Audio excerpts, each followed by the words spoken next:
Hey everyone, welcome back. Today I'm going to show you something that is very useful, and a lot of people search for it on Google. A lot of people ask how you could do this, which is how can you freeze rows in Google Sheets.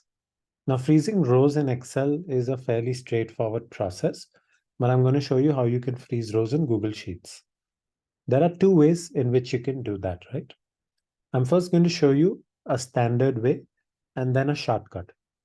So a standard way is if you want to freeze a row, uh, then you can basically come in here and click on view and show freeze. So okay, let's say I can come in here and I can click on view, click on freeze and click on one row. So you see it freezes one row, right? Or I could come in here and click on freeze and click on freeze two rows. So it freezes two rows.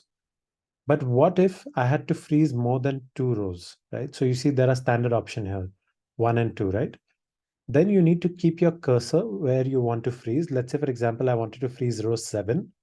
I can come in here and click on view and it'll show up to 7. So I can freeze up to 7. Exactly the same thing is possible with columns as well, right? So I can click on this freeze and I could freeze one column, right? Or similarly, I could freeze two columns, right? But if I wanted to freeze more columns, then I can put my cursor here in the column that I wanted to freeze, and I can come in here and click on freeze and up to D. Because my cursor is here, it is detecting D. So wherever you keep your cursor, uh, from row number 1 down to the row you keep your cursor, you can freeze up to those many rows.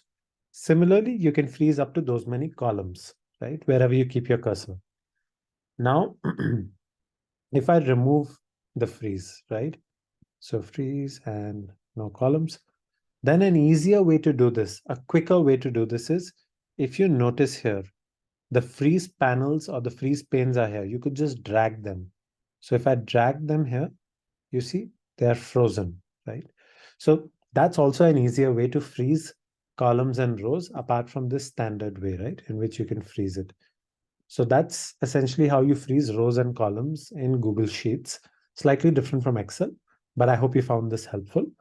Um, like always, subscribe to this channel if you want to keep yourself updated with the newer videos that I'll keep launching. Thanks a lot for watching this video.